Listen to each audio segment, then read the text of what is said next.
어쨌든 우리 정인 선생님이 오셔서 감사하고요. 어저께 우리 저녁 기도할 때도 그랬고 오늘 아침에 기도할 때도 그랬고 그럼에도 불구하고 오셨으면 했습니다. 만약 오시지 않으시면 장로님과 제가 같이 오후에 댁에 찾아뵈려고 그랬는데 오셔서 감사드리고요. 여러분 지금 뭐 우리 개인적인 부분뿐만 아니라 요즘에 뭐 TV나 신문이나 인터넷도 마찬가지고요. 또 좋은 소식이 없어요. 그죠? 제가 목요일 날 고향 친구들을 만날 해운대 역 앞에 군함도에서 같이 희사하고 군함도를 쭉 걸어갔는데요. 뭐 친구가 이러더라고요. 야, 김호사 봐라. 지금 엉망이다. 엉망이다. 저 봐라 하면서 보니까 전부 다 임대, 건물마다 임대 다 붙어 있는 거죠. 정말 정치할 줄 모른다.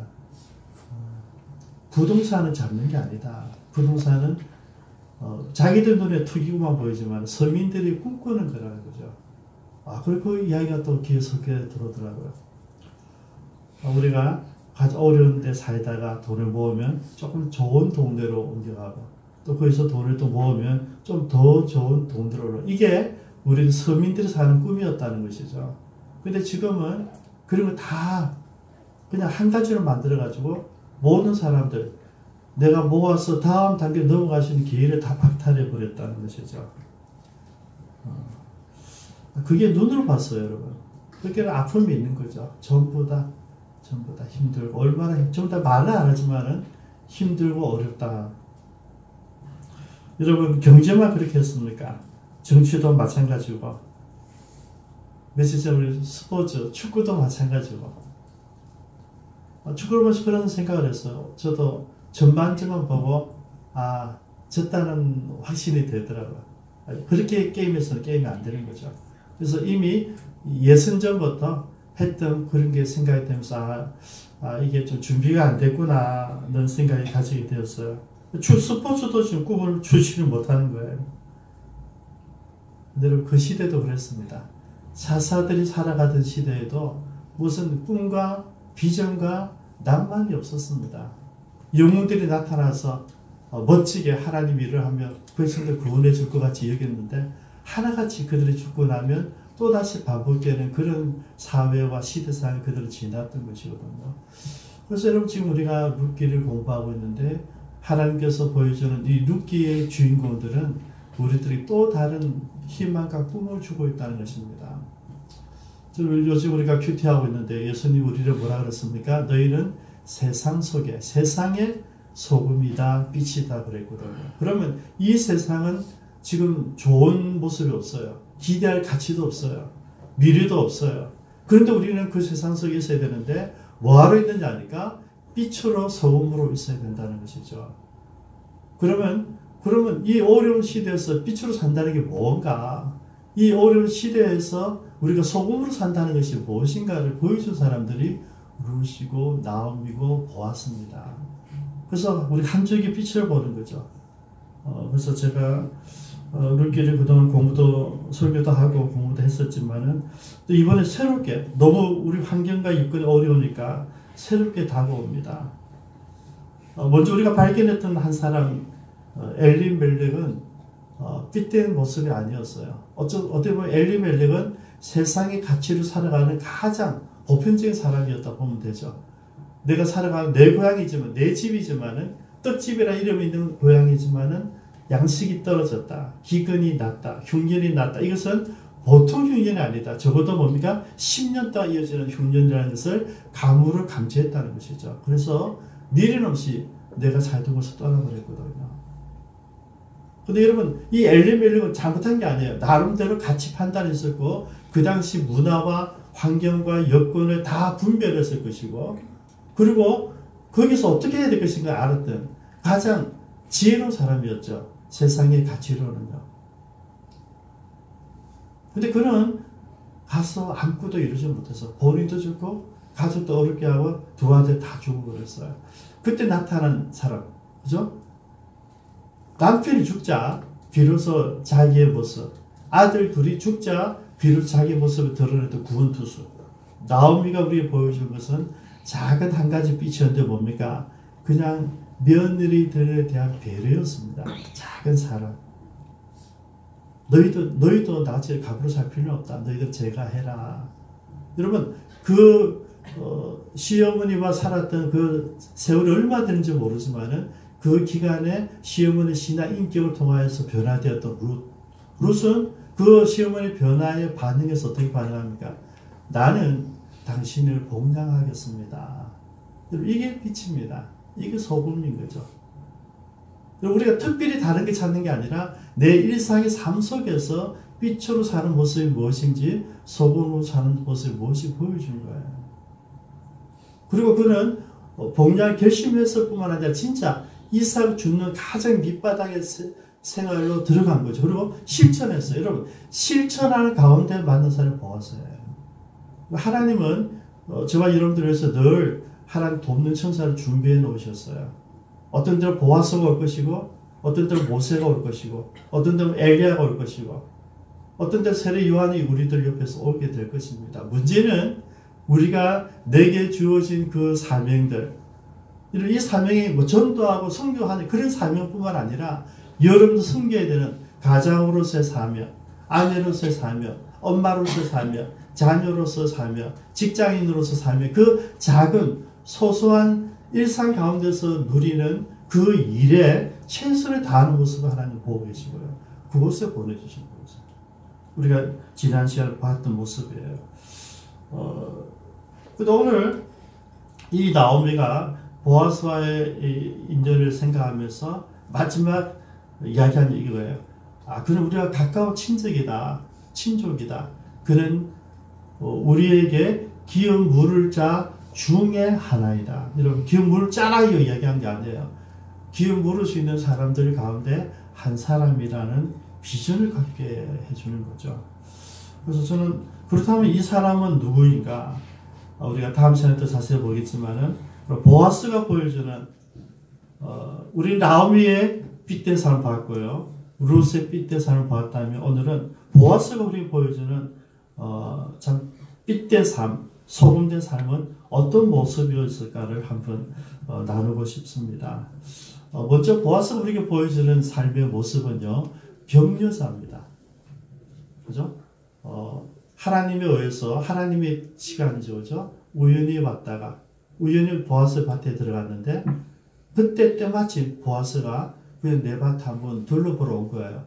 둘러보러 왔다가 이제 만나지 않습니까? 만나자 눈에 띄었겠죠. 그죠? 왜냐하면 유대인이 아니니까 표가 나거든요. 여러분 인정이 표가 날 것이고 옷이 표가 날 것입니다. 그래서 저 아이가 누구냐 그러니까 사원들이 이야기하잖아요. 모압에서 온 바로 그 여자인데 열심히 성실히 일하고 있습니다. 여러분 이 사람도 그냥 이야기하면 되는데 덧붙여 얘기하는데 그것도 참 좋은 이야기였어요. 그죠? 일을 참 잘합니다.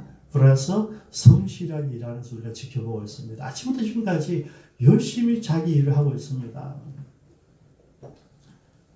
그러니까 이제 보아스가 부르잖아요. 불러서 사원에게 도와주라 그러고 그 여인에게 이제 와서 마음대로 물을 먹어도 된다. 여러분 보아스가 지금 룻을 불러서 베푸는 그런 모습들 보면요. 철저하게 격려해주고 도와주는 그런 모습을 보게 됩니다. 11절을 보면요.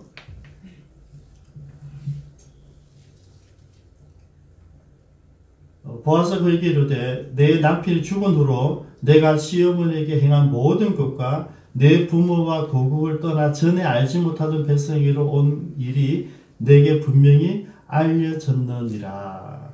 그죠? 내가 이제 너희에 대해서 알고 있었다는 얘기죠. 들었었다. 그 다음 12절입니다. 12절에 보아스의 이제 성품이에요. 여호와께서 내가 행한 일에 여러분 그래서 여러분 우리 하나님께 복 받으려면 뭐가 있어야 됩니까? 행한 일이 있어야 돼요.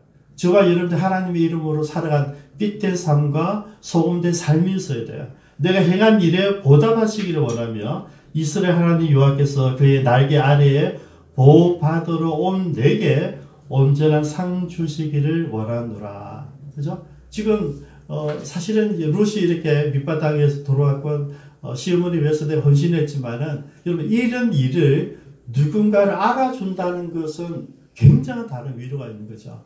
내가 그렇게 결심했고 내가 믿음이 있고 신앙은 하나님과 나 사이에 둘이만의 문제가 맞아요. 그런데 이 나의 모습을 누군가 옆에서 알아주고 격려하고 잘하고 있다 했을 때 여러분 그 사람 받는 그 위로라고 하는 것은 엄청나다는 것이죠. 적어도 여러분 보아서는 가까운 사람들에게 가족들에게 이렇게 위로해주고 격려해주고 축복해주는 사람이었다. 여러분 이 사절 다시 한번 그 사절에 보아스가 룻에게만 그런 게 아니에요. 여러분 여기 사절은 마침 보아스가 베들레헴에서부터 와서 베는 자들에게 이르되 여호와께서 너희와 함께 하시기를 원하노라. 그렇게 베는 자들도 반응하는 거죠. 그것들이 대답하되 여호와께서 당신에게 복 주시기를 원하나이다. 여러분 지금 뭡니까 여러분? 전부 다 덕담 시리즈다. 덕담 시리즈. 우리가 이제 다다음주에 덕담 시리즈 할 때가 오잖아요. 언제입니까? 설날이죠. 설날. 설날 때 여러분 해야 될 일이 뭘까? 여러분 우리는요 덕담만 하십시오. 우리는 뭡니까? 자꾸 꼬집어내고 찝어내고 그죠? 점검하고 비판하고 충고하고 그게 익숙해요. 그럼 제가 여러분 제거죠. 제가 늘 이제 리더는 여러분들 다 분별하지 않습니까? 왜냐하면 매일같이 여러분들을 위해서 한 사람 한 사람 뭐 30명에서 늘 기도하니까 여러분의 모든 걸 늘 묵상하고 살아요. 그렇게 알아요. 아니까 자꾸 나도 그렇게 지적을 해. 지적. 청년들 내 옆에 잘 안 오잖아요. 지적질 당할까 싶어서. 또 무슨 부지람 하실까? 뭘 지적할까? 전부 다 두려워서 내 옆에 안 오는 거죠. 그렇게 제일 보는 사람들 무식한 사람 보는 거예요. 모르는 사람들만. 여러분 제가 이런 생각을 하면서도 제일 많이 하는 게 지적질이에요. 여러분 지적질 하지 마십시오. 여러분 내가 빛으로 산다고 하는 것은 소금으로 산다는 것은 내가 있는 거로 인해서 내 주변 사람들이 내 친구들이 내 공동체 안에 모든 사람들이 평안을 누려야 돼요. 네. 저와 여러분 때문에 평안해야 돼요. 목사님 만나면 기분이 좋아. 목사님 만나면 너무 좋은 거죠. 여러분 그게 있어야 되죠. 네. 여러분 제가 우리 반도세 장로님 친구들이나 동백세 우리 형제 친구들 가서 제 위로받는 게 뭔지 압니까? 이 이야기를 하는 거죠. 야 친구가 목사에서 넣어자. 목사님인데 이렇게 친해져서 좋아. 그러니까 제가 너무 위로가 되는 거예요. 여러분들이 못 받는 사랑을 불신 친구들에게 받는 거예요. 여러분 그 위로가 되는 거죠. 좋다는 거죠. 네가 목사로서 좋아. 네가 친구라서 좋아. 전혀 상관없이 그냥 네가 좋아. 이러면 계속 격려만 하는 거예요. 격려. 그러니까 여러분 그들과 관계가 좋은 친구가 되고 이웃이 되는 거예요. 또 우리는 어떻습니까? 자꾸 눈만 뜨면 다 보는 거예요. 무엇을 지적할 수 없을까? 여러분 능력이 있어요. 여러분 똑똑하시니까. 그죠? 여러분 눈에 보일 거예요. 그죠? 제가 여러분 옛날에 해봤어요.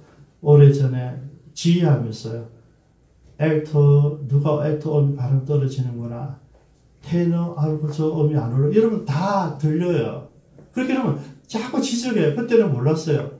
뭐 지금부터 40년 전이니까. 그때는 지적하는 게 내 실력인 줄 알고 음정 떨어지는 게 그 차단하는 게 내 은사인 줄 알고 그렇게 했다고. 그게 뭐 지적질이에요. 지적질. 피아노 음이 떨어졌어요. 얼마나 좋아요. 그걸 들을 수 있다는 게. 근데 뭐 이게 좋은 은사하면 그거 가서 조율하고 피아노 조율하시면 부탁하면 되는데 그걸 이야기를 하는 거죠. 그죠? 너는 왜 피아노 치면서 그 음정이 떨어지는지를 모르느냐 이렇게 지적질하고 있는 거예요. 여러분 지적질 하지 마십시오. 그죠? 그거 하지 않는 게 좋습니다. 예수님께서 제자들을 전도 여행 보낼 때 한 가지 당부를 하죠. 너희들 가면 어느 집에 가든지 제일 뭘 빌으라고요? 평안을 빌어라. 그 집을 축복해 주라는 거죠, 여러분. 여러분들이 만나는 내일 출근하시면 내일 만나는 모든 사람들, 친구들, 동료들, 이웃들을 위해서 뭐 하라고요? 축복하라는 거죠. 하나님 제가 누구누구를 만나는데 좋은 만남이 되기를 원합니다. 내가 이런 직장 동료들, 선배들, 오늘 이런 후배들 만나야 되는데 하나님 좋은 관계가 되기를 바랍니다. 좋은 하루가 되기를 원합니다. 여러분 그게 뭡니까? 우리가 해야 될 기도 제목들이에요. 우리가 긴장하고 내가 뭘 사고 쓰게 되지, 뭐라고 지저분한 뭘 대답하지, 이렇게 하지 마시고, 그것도 지혜이긴 하지만은 우리 입에서 나오는 것은 그냥 설날 어르신들이 하는 그 덕담이면 좋겠어요. 교회 왔을 때 제가 여러분들 지적하는 것보다는 여러분들 격려해주고 여러분들을 축복해주는 게 얼마나 좋겠어요, 여러분. 마찬가지로 여러분, 바깥으로 생각하면 우리 모두는 칭찬받기를 원하고요, 격려받기를 원해요. 왜? 받을 만한 데가 없거든요. 여러분, 교회를 떠나면 어디서 칭찬을 받겠습니까? 저는 여러분들이 먼저 이 보아스에게 이 격려자의 영성을 배우기를 바랍니다. 아멘. 여러분, 지질하지 마십시오. 아멘. 두 번째, 보아스는 긍휼히 여길 줄 아는 사람이었어요.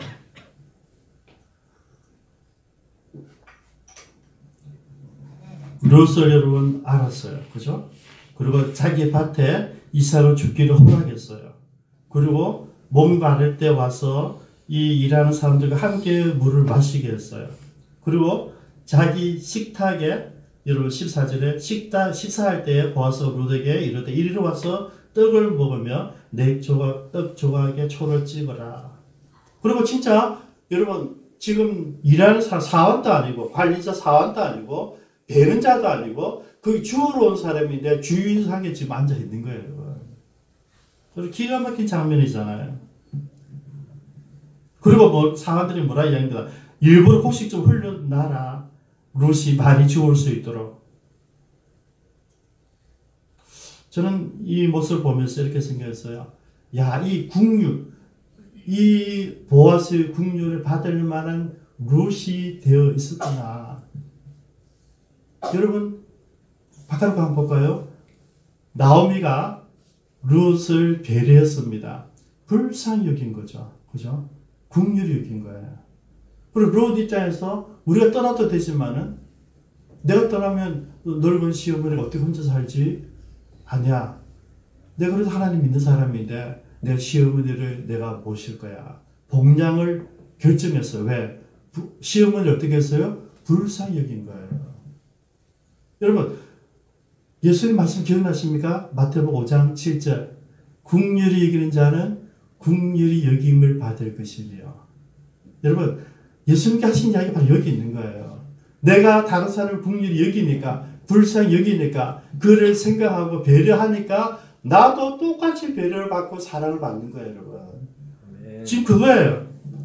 보아스가 긍휼히 여기는 사람이었어요. 그런데 롯은 긍휼히 여김을 받을 만한 사람이었다는 것이죠. 그리고 사실 이 본문의 배경을 보면, 백그라운드를 보면 이삭 죽기가 있잖아요. 이삭 죽기가 뭡니까? 하나님께서 가난한 사람들, 나그네, 이방인들에 위한 배려거든요. 뭐 당장 끼니를 걱정해야 되는 사람들, 월급 생활, 직장을 할 수 없는 사람들을 위해서 하나님이 만들어 놓은 방편이에요. 근데 문제는 이렇게 하라고 하나님 말씀에 기록되어져 있지만은 이 말씀대로 실천하는 사람 별로 없어요. 그렇지 않습니까? 놀라운 것은 이 보아스는 성경에 기록되어진 그 말씀을 알고 있었고 아는 대로 멈추지 않고 실제로 롯에게서 정확하게 실천하고 있잖아요. 그죠? 더 배려해줘라, 더. 저 얼마나 귀한 아이냐. 저 아이가 시어머니를 섬기기 위해서 자기 인생을 걸고 이곳에 왔는데, 야, 우리가 좀 도와줘야 되지 않겠니? 여러분, 우리 드라마로 쓰면 이렇게 되지 않겠습니까? 얘들아, 너희들 롯을 좀 유심히 좀 도와줘. 일부러 롯이 가는 그 길가 앞에서 일부러 볕딱 좀 떨어뜨려줘. 얼마나 귀한 아이야. 너희들 저런 아이와 같이 일할 수 있다는 것은 큰 복인 줄 알아야 돼. 여러분, 그러지 않았겠습니까? 이런 보아스는 긍휼히 여길 줄 아는 사람이었어요. 왜요? 말씀을 가진 사람이거든요. 성경이 왜 기록되어져 있는지, 성경의 그 가치가 뭔지 알고 있었다는 것이죠. 저는 두 번째로 이 보아스가 가졌던 긍휼히 여기는 마음, 이것을 우리가 가지고 있으면 우리 주변에 있는 가족들이나 우리 동료들이나 우리 공동체나 직장이 얼마나 아름다워지겠습니까? 서로를 불쌍히 여긴다는 거죠. 서로를 불쌍히 여기고 생각해 주고. 마지막으로 나누고 싶은 보아스의 모습은, 보아스는 삶이 있었다는 삶. 비슷한 내용이 연결되는 것 같지만은, 여러분, 삶이라고 하는 것은 무엇과도 감출 수 없는 하나님의 설교입니다. 제가 우리 간증을 어저께 지소동 집사님, 남지 선생님한테 일본에서 우리 사회 갈 때 시간마다 한 사람씩 간증을 준비하라고 그랬어요. 왜냐하면 간증이 뭡니까? 가장 강한 설교거든. 왜? 내 삶으로 이야기하는 거잖아요. 내가 살아가면서 하나님 만났던 이야기를 하는 거죠. 내가 어떻게 살았었는데 오늘 하나님을 만났다. 그리고 내 인생이 이렇게 변화되었다. 앞으로 나는 이렇게 살겠다. 이게 간증의 스토리 라인이에요. 그죠? 그게 가장 강한 거단 말이죠. 왜냐하면 삶이라고 하는 것은 그 삶에 지금까지 하나님께 인정받을 만한 삶이 전제되어져 온 것이죠.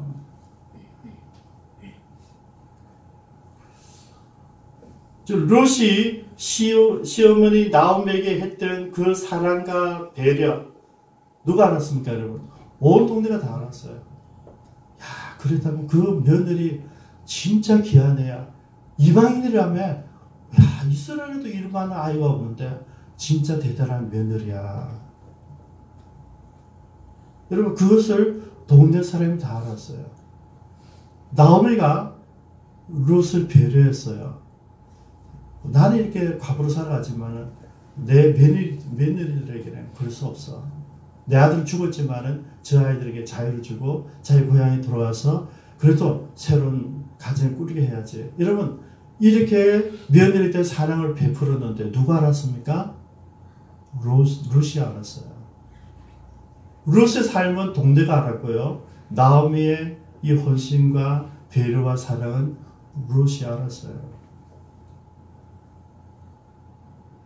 지금 여러분, 이런 나오미와 이런 룻에 대한 이 배려와 사랑하는 이 보아스를 누가 합니까, 여러분? 우리가 지금 알고 있잖아요. 보아스의 삶은 역사의 기록이 돼요, 역사에. 여러분, 저는 우리 모두가 보아스가 되어야 된다고 생각합니다. 저와 여러분들이 섬기는, 우리가 선교사님을 돕고, 우리 이웃을 돕고, 강한 사람을 돕고, 구제하고, 이런 모든 것들이 뭡니까? 하나님 알아주실 것이고, 본인을 알고 그 당사자 알고 그 다음에 뭡니까? 역사가 기록되어진다는 역사가 얼마나 아름다워요.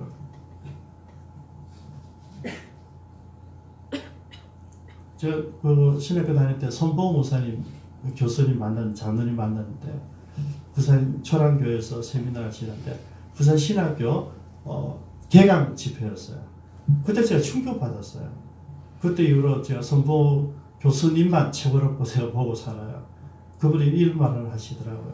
그때마다 진짜 교회가 부흥하기 위해서 최선 다하고 교회에서 봉구를 사고 교회에서 임대를 받아서 교회를 크게 짓고 이런 분위기였던 거거든요. 그런데 그분이 이러시더라고요. 여러분, 꽁 잡는 게 매다 그러면서 아무나 잡으면 된다. 매 잡으면 된다 이거죠. 세상 가치는 이렇대. 그런데 우리는 그러면 안 됩니다. 그러더라고요. 매가 꽁을 잡아야 매지. 매가 아닌 게 꽁 잡다가 지가 매같이 살 수는 없다는 거죠. 그때 제가 충격받았어요. 그분이 얘기한 거는 정직입니다. 정직. 저는 그분이 왜 국무총리가 총리가 안 될까 제가 의심스러운 분이에요.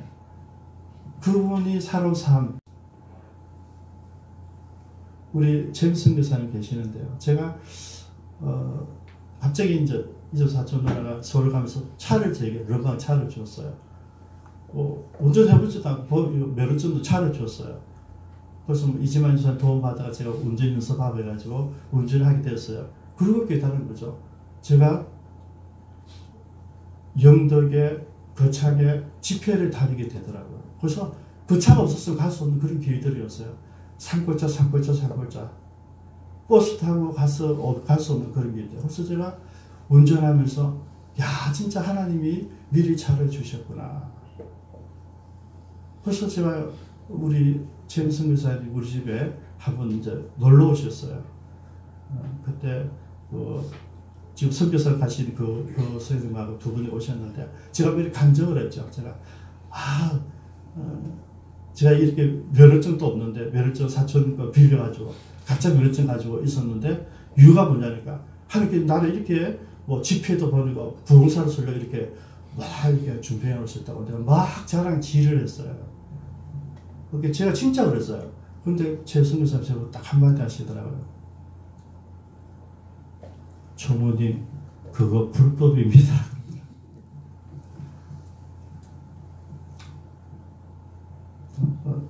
제임스 선교사님 그런 거네요. 그거 불법입니다. 그때 제가 정신 차렸죠. 아무리 귀한 하나님 일을 하더라도 면허증 가지지 않고 운전하는 것은 불법입니다. 사촌 동생을 가지고 있었는데요. 내 나름대로 지혜를 가지고 했지만은 한마디로 저를 깨우치더라고요. 총무님 그거는 불법입니다. 여러분 오늘 세상에 우리들이 바라는 삶이 뭘까를 생각해 봤습니다. 저와 여러분들 통해서 무엇을 기대할 수 있을까? 여러분 대단한 기적과 능력이 아니고요. 소소한 일상 가운데에서의 정직입니다. 여러분. 나오미가 살았던 그 아름다운 모습, 룻이 살았던 그 아름다운 모습, 보아스가 살았던 이 아름다운 모습은 여러분 대단한 일이 아니죠. 삼손 같은 일이 아니잖아요. 입다 같은 전쟁도 아니고 민족 살리는 일도 아니에요. 그냥 가정에서 일어나는 소소한 일들이에요. 그런데 너무나 아름답고 빛난다는 거죠. 너무나 맛이 난다는 거죠. 저는 오늘 이 시대에 미래가 없다고 하는 이 대한민국을 살아가는 이 시대에 우리가 무엇을 해야 될 것인가 생각을 해봅니다. 여러분들이 왜 올프스 전도를 힘들어하는지 여기 답이 있어요. 그래서 여러분들 제가 격려하고 위로합니다. 올프스 전도는 관계 전도예요. 그 사람과 매일 만나든지 일주일에 한 번씩 만나기 때문에 나를 숨길 수가 없고 나를 커버할 수 있는 게 아무것도 없는 그런 관계를 전도하는 거예요. 내 삶이 없으면 절대 전도할 수 없고요. 내 이기심이 숨겨졌으면 절대 전도할 수 없는 거예요. 그래서 올프스 쉽기도 하지만 너무나 어려운 거죠. 그래서 삶이 안 되면 전도하지 말라는 게 올프스 전도예요. 제가 여러분들 우리들 가운데 30명 가운데 뭐 할 때마다 6, 7분만 하시잖아요. 그래서 저는 위로를 받아요. 20% 30%는 하니까. 나머지 제가 여러분들 미워하지는 않아요. 왜? 미워하지 않고 하나를 알아요. 다른 분들은 관계 전도를 할 만한 삶이 없는 거예요. 내가 너무 먹고 살기 힘드니까 시간 낼 수가 없고 내가 하는 일이 너무 귀중한 일이 많아서 전도하고자 하는 마음의 여유가 없다는 것이죠. 제가 이해를 해요. 여러분 삶이 없으면 이 시대에 우리는 빛을 살아갈 수 없습니다. 삶이 없으면 소금은 불가능합니다. 여러분. 그래서 오늘 보아스가 우리에게 보여준 이 신앙 인격의 모습들을 보면서 우리가 좀 배웠으면 좋겠다는 것이죠. 다른 사람들을 지적하기보다는 격려하는 모습들, 다른 사람을 긍휼히 여기는 모습, 그리고 말과 생활이 똑같은 삶이 있는 사람, 그 사람이 전도하는 거죠. 그 사람이 기적을 일으키는 겁니다. 기도하겠습니다.